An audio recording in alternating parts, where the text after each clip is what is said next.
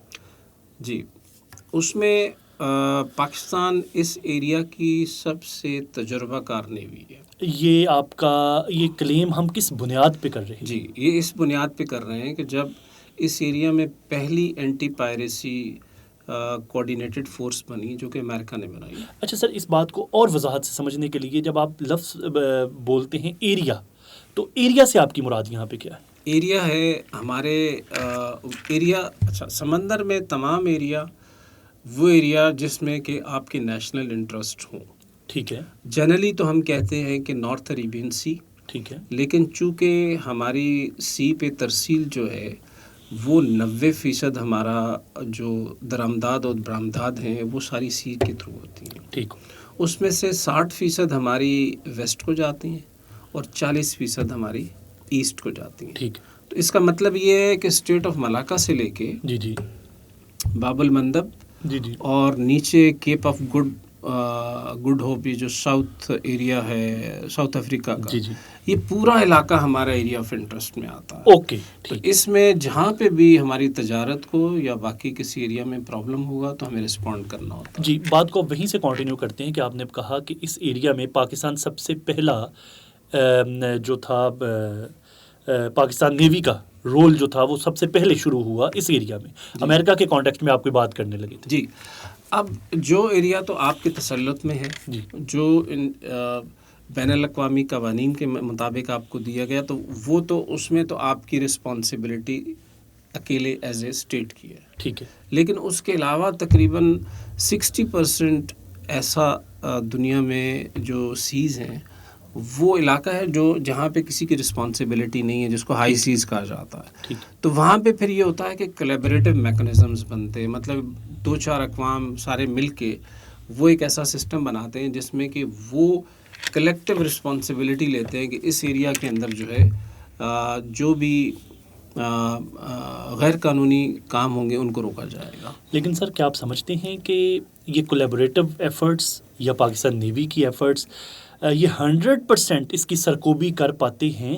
کیونکہ ہم سنتے رہتے ہیں اسمگلنگ کے واقعات بہرحال ہو رہے ہیں، پائریسی بہرحال موجود ہے، اور ٹیررزم کی ایکٹیویٹیز بھی سننے سنانے میں آتی رہتی ہیں. تو پھر کیا وجہ ہے کہ پاکستان نیوی جیسی پروفیشنل آرمی اور کولیبریٹو فورسز مل کے بھی اس کو مکمل نہیں روک پا رہے؟ جی اس کے 2 پہلو ہیں. ایک پہلا پہلو یہ ہے کہ اس طرح کے جو جرائم ہیں ان کی بیچکنی، چاہے وہ لینڈ پہ ہو چاہے وہ سی پہ ہو، آپ منیمائز کرتے ہیں، ایلیمنیٹ نہیں کر سکتے. ٹھیک ہے. ٹھیک ہے. وہ چاہے آپ زمین پہ بھی دیکھ لیں تو کچھ نہ کچھ اکا دکا واقعات ہوتے ہیں. لیکن الحمدللہ پاکستان کے جو زیر تسلط ایریا ہے اس کے اندر پائریسی کا میری یاد میں نہیں ہے کہ کوئی ایسا واقعہ بٹ سر اسمگلنگ صومالیہ میں یس وہاں پہ ہوتا ہے، جی جی باقی ایریاز میں ہو رہے ہیں، لیکن پاکستان کا علاقہ بہت سیف ہے. اور اب آتے ہیں اسمگلنگ کی طرف. اچھا اسمگلنگ میں بھی 2-3 طرح کے ایشوز ہیں. ایک ایشو یہ ہے کہ لینڈ کی طرف سے ہوتا ہے، تو اس کے اندر تو جیسے بہت پہلے نارکوٹکس بہت زیادہ جاتی تھی. جی جی اس کے اندر ہماری جو لا انفورسمنٹ ایجنسیز ہیں، جس میں پاکستان میری ٹائم سیکورٹی ایجنسی ہے PMSA، یہ ادارہ ہے جو کہ سمندر پہ کام کرتا ہے، جسے آپ پیراملٹری فورسز کہہ لیں. اور ساتھ اس کے بیک پہ جو ان لینڈ ایریاز ہیں اس میں کوسٹ گارڈ کام کرتی ہے. ٹھیک ہے. تو نیوی کے ساتھ مل کے انہوں نے بڑا ایک مربوط نظام بنایا جس میں ہماری جتنی کوسٹ ہے تقریباً 1001 کلومیٹر. جی جی. تو بہت سارے اسٹیشنز بنا کے ہم نے ایک پاک میرینز اپنی بنائی ہے جو کہ لینڈ کے اوپر، اور یہ پی ایم ایس اے اور کوسٹ گارڈ مل کے ریڈارز لگائے ہیں، ڈیٹیکشن سسٹمز لگے ہوئے ہیں اور فاسٹ بوٹس ہیں. اس کی وجہ سے بہت زیادہ کمی ہو گئی ہے ان واقعات کے اندر. لیکن میں یہ نہیں کہہ سکتا کہ بالکل ہی ختم ہو گیا. یقینی طور پہ یہ ایک ایسا کام ہے جو کہ کرتے رہنا پڑے گا، اور زیادہ ٹیکنالوجیز جیسے آ رہی ہیں. اگر آپ اجازت دیں سر. جی جی. کہیں ایسا تو نہیں ہے کہ کچھ لوگ اگر شریک جرم نہ ہوتے تو پھر وہ مخبری کر دیتے؟ تو کچھ ایسے معاملات. جی میں زیادہ بات نہیں کروں گا، لیکن ہے یہ ایک ایلیمنٹ بھی ہے. ٹھیک ہے. تو اس کو اسی لیے بہت زیادہ ہارڈ ہٹنگ نہیں ہوتی اس ایریا میں. ٹھیک. تاکہ کچھ زندگی کا دار و مدار بھی چلتا رہے. جی جی. تو لیکن آہستہ آہستہ جیسے جیسے تعلیم بڑھ رہی ہے، لوگوں میں آمدنی کے ذرائع بھی پیدا ہو رہے ہیں، تو اس چیز میں بہت زیادہ کمی آ گئی ہے. ٹھیک. لیکن ہیومن اسمگلنگ میں سی کی طرف سے تو ابھی ہمارا سلسلہ نہیں ہے سر. لیکن لینڈ کی طرف سے 2-4 واقعات، جیسے پچھلے دنوں ایک بوٹ بھی کیپسائز کی یونان کے پاس، بڑا انفارچونیٹ انسیڈنٹ ہوا. تو یہ ان علاقوں میں پھر ہمارے جو نوجوان نسل ہے جو کہ مختلف اپنی جابس کے لیے جاتے ہیں، تو وہاں پہ انفیئر مینز استعمال ہوتے ہیں، اور اس میں پھر رسک فیکٹر بھی ہوتا ہے. بالکل سر. تو یہ سلسلہ ہوا. بالکل. اچھا سر، یہ بتائیے اگر ہم پاکستان اور انڈین نیوی کے فلیٹ سائز کا کمپیریزن کریں، ایک تو یہ بتا دیجیے کہ ان کا فلیٹ سائز کا کمپیریزن ہے کیا، نمبر 1. نمبر 2 سر، پاکستان نیوی کس طرح خود کو ٹیکنالوجیکلی ایڈوانس کر رہی ہے؟ اچھا پہلی بات ہے کہ سی کی طرف زیادہ تر ہم یہ بات کرتے ہیں کہ سی پہ جو آپ تقابلی جائزہ جس کو کہتے ہیں، وہ نمبر سے نہیں ہوتا. ٹھیک ہے. وہ ہوتا ہے اس ملک کی جغرافی سے. ٹھیک ہے. اور اس ملک کے پاس کس طرح کی صلاحیت ہے. ٹھیک. اب اس کی مثال میں آپ کو دوں کہ جیسے 65 وار میں ہمارے پاس ایک سب مرین تھی اور انڈیا کے پاس نہیں تھی. ہاں جی. تو جب دوارکا کا پلان ہو کے ایگزیکیوٹ ہوا اور انڈینز کو پتہ چلا کہ یہاں پہ غازی ہے، تو ان کا پورا فلیٹ باہر نہیں نکلا، جبکہ ان کے پاس ایک کیریئر بھی تھا. اوکے. تو یہ ڈیٹرنس اتنی زیادہ اس پلیٹ فارم کی تھی کہ اس کی وجہ سے وہ سامنے نہیں آئے. 71 کی وار میں بھی یہی ہوا کہ جب ان کو پتہ چل گیا کہ یہاں پہ انگور ہے اور وہاں پہ یہ اس نے ٹارگٹ بھی کر لیا 2 شپس کو، ایک ڈوب گیا اور ایک ڈیمیج ہوا، تو اس کے بعد وہ سارے غائب ہو گئے. تو کہنے کی بات یہ ہے کہ آپ کو وہ دشمن کی جو ویکنیسز ہیں اگر آپ کو حقیقت میں پتہ ہیں اور آپ نے اپنے طریقے سے اپنے آپ کو اس طریقے سے ڈیولپ کیا ہوا ہے. اور سب سے بڑی بات یہ کہ پاکستان جو ہے وہ ایک پرامن ملک ہے، وہ کسی کے خلاف جہریت نہیں چاہتا. تو اسی لیے ہماری اسی پالیسی کے اندر ہماری جو فورسز بنائی گئی ہیں وہ کسی ملک کے خلاف جا کے لڑنے کے لیے نہیں ہے. وہ اس لیے ہے کہ جب کوئی اور ملک آپ کے اوپر جہریت کی خواہش رکھے تو اس میں یہ ڈر پیدا ہو کہ نہیں، اس کے پاس تو ایسی فورسز ہیں جو ہمارے گلے پڑ سکتی ہیں. سر 71 میں ایئر کرافٹ کیریئرز ادھر تھا، ہمارے پاس نہیں تھا. تو اگر ہم یہ بات کریں تو پھر اکوپمنٹ وائز تو ہم سے ساؤنڈ تھے وہ 71 میں. جی بالکل. لیکن بات یہ میں نے کی کہ ایئر کرافٹ کیریئر جو ہوتا ہے وہ پاور پروجیکشن کا ایک، آپ نے اگر کسی دور دراز علاقے میں جا کے اپنی پاور پروجیکشن کرنی ہے تو یہ کیریئر وہاں پہ جاتا ہے. ٹھیک. ہماری تو چونکہ آپس میں بارڈرز ملے ہوئے ہیں تو وہ ہم تو یہ کہتے ہیں کہ ان کا ایئر کرافٹ کیریئر پاکستان کے خلاف تو ان کی کمزوری ہے. اوکے. کیونکہ دونوں وارز کے اندر، کیونکہ ہمارے پاس سبمرین ہے، ٹھیک ہے، ڈیٹیکٹ نہیں ہوتی. ٹھیک ہے. تو دونوں وارز کے اندر اس کو چھپاتے پھرے. اوکے. ٹھیک. وہ انہوں نے انڈمان کی طرف بھیج دیا کہ خدا نہ خواستہ اگر سمرین نے کل کر دیا تو یہ پوری تو گیم ہی ختم ہو جائے گی. تو وہ انہوں نے اپنے آپ کہہ لیں کہ بڑے مقاصد کے لیے رکھا ہوا ہے کہ جی ہم کہیں اور جا کے اگر ہمیں کام کرنا پڑے. ان کے بڑے مقاصد پاسبلٹی اگر دیکھیں تو کیا ہو سکتے ہیں؟ پاسبلٹی یہ ہے کہ جیسے باقی چھوٹے ملک ہیں ان کو ان کے اوپر آپ کہہ لیں کہ پریشر ڈالنے کے لیے میں تو کہتا ہوں جیسے کہ انڈیا وہ ایک واحد ملک ہے جو بڑا ملک ہونے کے ناطے اپنے ارد گرد جتنے ممالک ہیں ان کے ساتھ اس نے اپنے تعلقات خراب رکھے ہیں. چاہے پاکستان ہے, چاہے ہمارا کشمیر کا ایشو ہے, آگے چائنا چلے جائیں ڈوکلم کا ایشو ہے اس کے اندر, آگے بھوٹان ہے, نیپال ہے, نیچے چلے جائیں بنگلہ دیش ہے, اس کے بعد سری لنکا ہے, اس کے بعد مالدیوز ہے. تو سارے ہی ممالک کے ساتھ اس نے اپنے تعلقات کو بالکل خراب کیا ہوا ہے. تو اس وجہ سے اس طرح کے پریشرز ڈالنے کے لیے. تو سر اگر ہم اگلے اس سوال کے دوسرے حصے کی طرف آئیں, ٹیکنالوجیکلی پاکستان نیوی کیسے خود کو ساؤنڈ کر رہی ہے؟ جی اب اس میں گزشتہ سے پیوستہ آگے چلتے ہیں. تو اسی لیے جو ٹیکنالوجی ہم ایکوائر کرتے ہیں اس کو ہم لفظ استعمال کرتے ہیں فورس ملٹی پلائر. جی اس کا مطلب یہ ہے, ہاں اس کا مطلب یہ ہے کہ یہ ٹیکنالوجی ایسی ہے جو آپ کی آلریڈی جو فورس ہے اس کے اندر یہ ایک کیپیسٹی انہینسمنٹ ایسی کرتی ہے جو کہ آؤٹ آف پروپورشن ہوتا ہے. ٹھیک ہے, that's why it's called force multiplier. ٹھیک ہے سر. تو اس میں ظاہری بات ہے سبمرینز بھی ہیں اور اس طرح کے ایئر کرافٹس ہیں, اس طرح کے شپس ہیں, اس طرح کے میزائلز ہیں. جی اور اس طرح کی ابھی جو لیٹسٹ ٹیکنالوجی آ رہی ہے اٹونومس پلیٹ فارمز کی. تو پاکستان نیوی اور باقی فورسز بھی میں یقینی طور پہ ان پہ بھی یہ بات کرنے کا حق رکھتا ہوں کہ ہماری ملٹری لیڈرشپ نے اوور دا پیریڈ ان چیزوں پہ بڑا خیال رکھا. ٹھیک.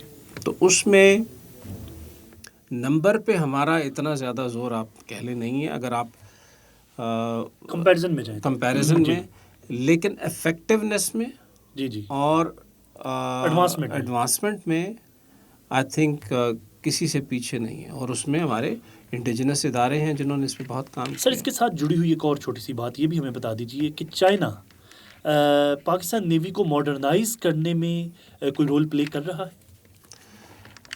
اس میں مختلف ممالک ہیں. میں صرف چائنا کی بھی ہم بات کریں گے لیکن ادر دین دیٹ ٹرکی بھی ہے, رومینیا ہے, امریکہ ہے, فرانس ہے اور چائنا بھی ہے. جی بالکل سر. تو چونکہ آپ کا سوال صرف چائنا کی طرف ہے تو اس طرف میں تو آپ فرما رہے ہیں کہ صرف چائنا نہیں ہے؟ صرف چائنا نہیں ہے. جیسا میں آپ کے بتاؤں کہ جیسے انمینڈ ایریل وہیکلز ہیں جو ہم نے لیے ہیں وہ امریکن بھی ہے.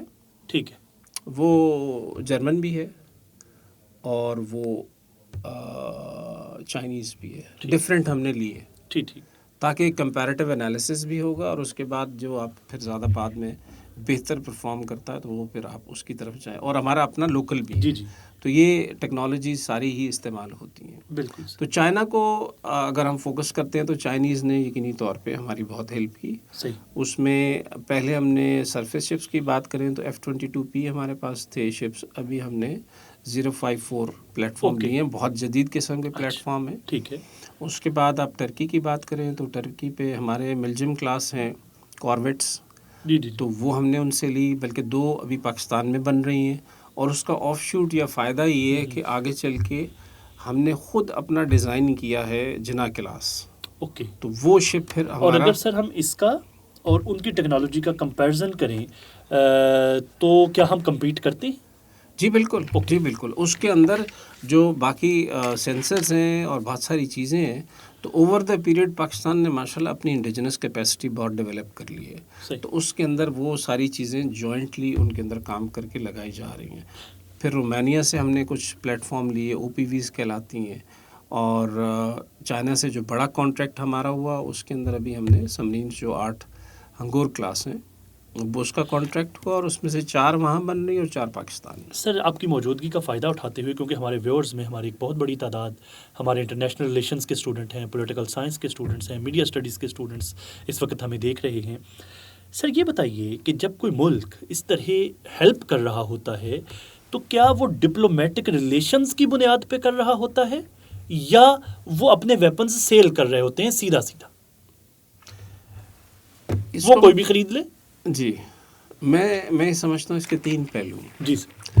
پہلا تو یہ ہے کہ جیسے آپ نے فرنٹ آنسر ہی ہے کہ انہوں نے اپنے ویپن سسٹم کو جی بیچنا ہے، کیونکہ ڈیفینس انڈسٹری بہت بڑی ہے، ظاہر ہے وہ بھی ایک سلسلہ چل رہا ہے. دوسرا ہوتا ہے کہ اس کے اندر اپنے نیشنل انٹرسٹ کو بھی دیکھنا، صحیح، تاکہ دونوں کے نیشنل انٹرسٹ وہاں پہ مل رہے ہیں تو وہ ٹیکنالوجی کہیں اس ایریا میں استعمال ہو جہاں پہ دونوں کے انٹرسٹ جو ہے نا اس کا فائدہ ہو رہا ہو. ٹھیک. اور تیسری ظاہری بات ہے، تیسری ہوتی ہے جو انٹرنیشنل ریلیشن میں سب سے زیادہ ہے کہ وہ ود ان جو انٹرنیشنل اسٹرکچر ہے اس میں اپنے مسلس کو بلڈ کرنا، الائز کو بلڈ کرنا، تاکہ آگے چل کے ان کے لیے یہ چیز ایک کارآمد ہو. یعنی اس کا مطلب یہ ہوا کہ to some extent war industry کا فائدہ ہو رہا ہوتا ہے. جی بالکل. کی پلیئرز کا فائدہ بیچ میں چل رہا ہوتا ہے. تو شاید یہ جو ایک پرسیپشن ہے سر کہ اسی وجہ سے ان کو تھرڈ ورلڈ کنٹریز میں یا دوسرے خطوں میں وار سوٹ کرتی ہے، یا پروموٹر کا رول بھی کوئی بیچ میں ہوتا ہے کہ یہ سلسلہ جاری رہے تاکہ الٹیمیٹلی ان کی وار انڈسٹری کو فائدہ پہنچتا رہے. مثال تھوڑی سی ڈفرینٹ ہو جائے گی، لیکن جیسے آپ ہاسپٹلز میں جاتے ہیں تو کچھ ہاسپٹلز ہیں جن کی پریکٹسز یہ ہوتی ہیں کہ آپ کو اگر زکام بھی ہے تو وہ آپ کو 26 دوائیاں لکھ کے دے دیتے ہیں. جی بالکل. اور بہت سارے آپ کو ٹیسٹ بھی دے دیتے ہیں.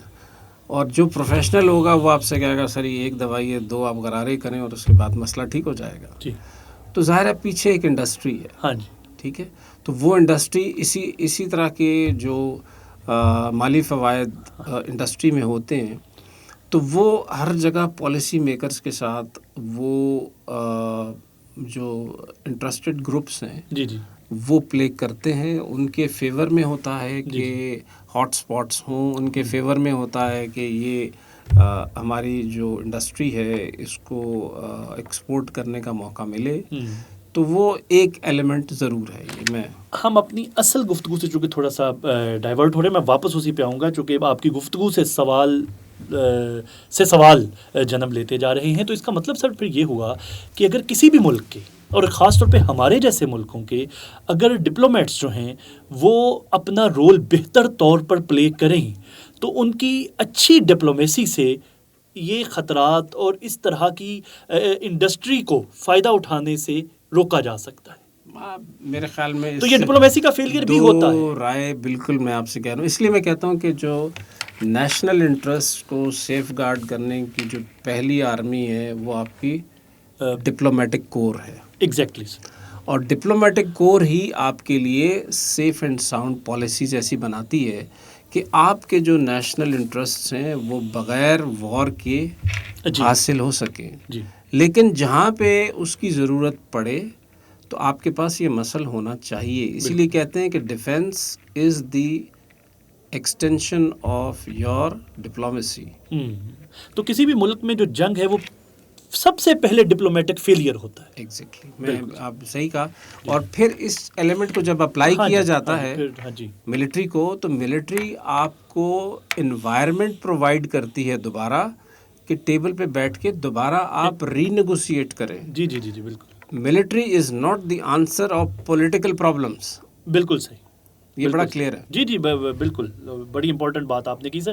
اچھا سر گفتگو کو آگے بڑھاتے ہیں. یہ بتائیے کہ پاکستان نیوی ریجن کے اندر میری ٹائم کوآپریشن اور میری ٹائم ٹریڈ کو انہینس کرنے میں کیا رول پلے کر رہی ہے؟ جی جیسے میں نے کہا کہ ہمارا ٹریڈ جو ہے تقریباً 84 بلین کے قریب ہے. امپورٹ اینڈ ایکسپورٹ اراؤنڈ 354 ہمارا جو ہے وہ امپورٹ ہے اور ایکسپورٹ ہماری کم ہے.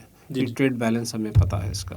تو اب اس کو منڈیوں تک لے جانا یا وہاں سے لانا، اس میں سب سے پہلا کام تو یہ ہے کہ جن سی لینز کے اوپر جو شپس آتے ہیں جو تو ہمارے ایریا میں ان کی تو حفاظت یقینی طور پہ کرنا.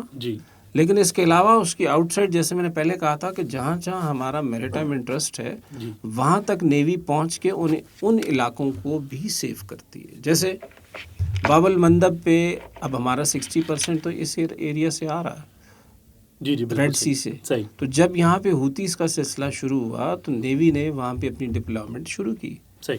تاکہ وہاں سے ہمارے شپس جو ہیں وہ ہماری کارگو جو ہے وہ آ جا سکے. لیکن جب آپ کے پاس اپنے شپس کم ہوں اور دوسرے شپس کو آپ نے ہائر کرنا ہو تو پھر اس طرح کے سچویشنز میں ان کے ٹیرفس بڑھ جاتے ہیں. جی جی. وار رسک چارج جیسے ہم کہتے ہیں, تو اس سے ہماری امپورٹ اینڈ ایکسپورٹ پہ بڑا فرق پڑتا. سر آپ سمجھتے ہیں کہ قیام پاکستان سے لے کر آج تک مختلف ادوار میں مختلف حکومتوں میں میری ٹائم افیئرس کو اس طرح پریورٹی پہ رکھا گیا جس طرح رکھا جانا چاہیے تھا, اور ہم نے کیا اس سے اتنا فائدہ لیا جتنا ہمیں اس سے فائدہ لینا چاہیے تھا؟ اچھا, اس میں اس کو اگر 3 سٹیپ میں آنسر کریں تو آسانی ہو جائے گی. پہلا ہے نیوی, جی. دوسرا ہے میری ٹائم جی جی ایریا, جی. اور تیسرا ہے بلو اکانومی. جی. تو پہلے پہ ہم بات کرتے ہیں کہ نیوی کی جو ملٹری کی ضروریات ہیں تو اس میں تو دو رائے بالکل نہیں ہے کہ حکومت پاکستان جو بھی آئی ڈسپائٹ دا فیکٹ کہ ہمارے بجٹ بہت کنسٹرینٹ ہوتی ہے, انہوں نے دفاعی ضروریات کے لیے بجٹ مہیا کیا, اور وہ نیوی کے ساتھ بھی ہے. ٹھیک. اور اس میں آئی تھنک کہ کوئی ایسی سلسلہ نہیں ہے. دوسرا ہے میری ٹائم افیئرس. اب میری ٹائم افیئرس بہت بڑا سبجیکٹ ہے جس کے اندر آپ کی پوری انڈسٹری آتی ہے میری ٹائم, ایگزیکٹلی, جس میں شپنگ ہے, جس میں پورٹس ہیں, جس میں کنسٹرکشن ہے, ریسائکلنگ ہے, اس کے علاوہ انڈر سی مائننگ ہے, اور کوسٹل ایریاز ہیں. تو یہ ساری چیزیں دیکھیں تو اس میں یقینی طور پہ ہم نے اتنی توجہ نہیں دی. جی. وجہ سے پہلے ایک ایوریج آپ کو اسکیل بتاتا ہوں کہ جتنے ورلڈ اوور جتنی بھی جی ڈی پیز میں کنٹریز کا ایوریج پرسنٹیج ہوتا ہے وہ 7% ہوتا ہے. جی بالکل. ہمارا اس وقت 0.5 ہے. او, یعنی یہ تو مطلب اس کا تو مقابلہ بھی نہیں بنتا. جی بالکل, کمپیریزن ہی نہیں بنتا. تو اب ہمارا پوٹینشیل یہ ہے کہ اگر ہم 7% تک بھی چلے جائیں تو تقریباً 25 بلین ہمارے ہر سال ہماری اکانومی میں آتا رہے گا, کنٹریبیوٹ ہوگا. اچھا سر, یہ ابھی آپ نے بڑی خوبصورت ایک لفظ بولا پوٹینشیل. اس بات کو اور اچھی طرح سمجھنے کے لیے آپ ہمیں یہ بتائیے کہ اگر ہم اس کو پراپرلی ان ریسورسز کو یوٹیلائز کریں, گورنمنٹ سرپرستی کرے اور میری ٹائم افیئرس کو اور اس پوری انڈسٹری کو یوٹیلائز کیا جائے تو پاکستان کا اس کانٹیکسٹ میں پوٹینشیل کیا ہے؟ جی, جو چارٹرڈ پوٹینشیل ہم نے, چونکہ نیشنل انسٹیٹیوٹ آف میری ٹائم افیئرز ہے تو ہم اسی سلسلے میں مختلف تحقیقات کرتے رہتے ہیں. تو ہمارا جو کیومولیٹیو افیکٹ ہے ہمارے حساب سے منیمم بھی 100 بلین کا پوٹینشیل ہے, موجود ہے. جی. اور اس وقت آج 2024 میں ہم لے کتنا رہے ہیں اس سے بینیفٹ؟ 0.5. جبکہ آپ کہہ رہے ہیں وہ تقریباً اگر اس کو بلین میں کریں گے تو 1.75 بلین بنتا ہے. اور آپ فرما رہے ہیں کہ ہماری جو کیپیسٹی ہے وہ $100 بلین تک جانے کی. جی بالکل, جی بالکل. تو اس قدر اس سے سر نظر اندازی کی وجہ یہ تو بڑا بہت, اور مجھے جہاں تک لگتا ہے سر کہ اکیڈیمیا میں بھی یہ ڈیبیٹس نہیں آئیں آج تک, یا اکیڈیمیا نے بھی اس میں اکیلا گورنمنٹس ہی کو مورد الزام نہیں ٹھہرانا چاہیے.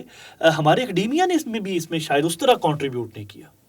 جی, ایک ٹرم تو ہم ویسے استعمال کرتے ہیں جس میں کہ ہماری نیشن کا, کہ ہمارا میری ٹائم نیشن بنے ہی نہیں. جی, جبکہ $100 بلین کا پوٹینشیل موجود ہے. جی, اور کچھ راستے میں ہم نے ایسی پالیسیز بنائیں جس کی وجہ سے اور زیادہ خرابی پیدا ہوئی یا کمپلیکیشن ہوئی. جیسے ایک چھوٹی سی مثال یہ ہے کہ 70s میں جو ڈیسیجن کیا گیا نیشنلائزیشن کا, اس کے اندر اس وقت ہمارے پاس تقریباً 72-73 شپس تھے. اچھا جی, اور اس ایریا کی سب سے بڑی ہمارے پاس کیومولیشن 71 میں 74-5 تک رہا یہ. اور جب یہ نیشنلائزیشن کا سلسلہ شروع ہوا تو بڑے بڑے گروپس جتنے تھے وہ یہاں سے نکل گئے, اور اس کے بعد اب آج کل ہمارے پاس 12 شپس ہیں, اور وہ بھی PNSC کے پاس ہیں. اب اس کا نقصان کیا ہے؟ سر میرے خیال میں ایک لے مین کے طور پہ تو میں سمجھتا ہوں 74 سے 12 تک آ جانا ہی اس سے بڑا اور نقصان. یہ کہانی تو یہیں پہ سمجھ آ گئی. جی نہیں, لیکن اس کو تھوڑا سا میں اور آگے لیبریٹ کروں تو آپ کو سمجھ آ جائے گی. وہ یہ ہے کہ اب ہماری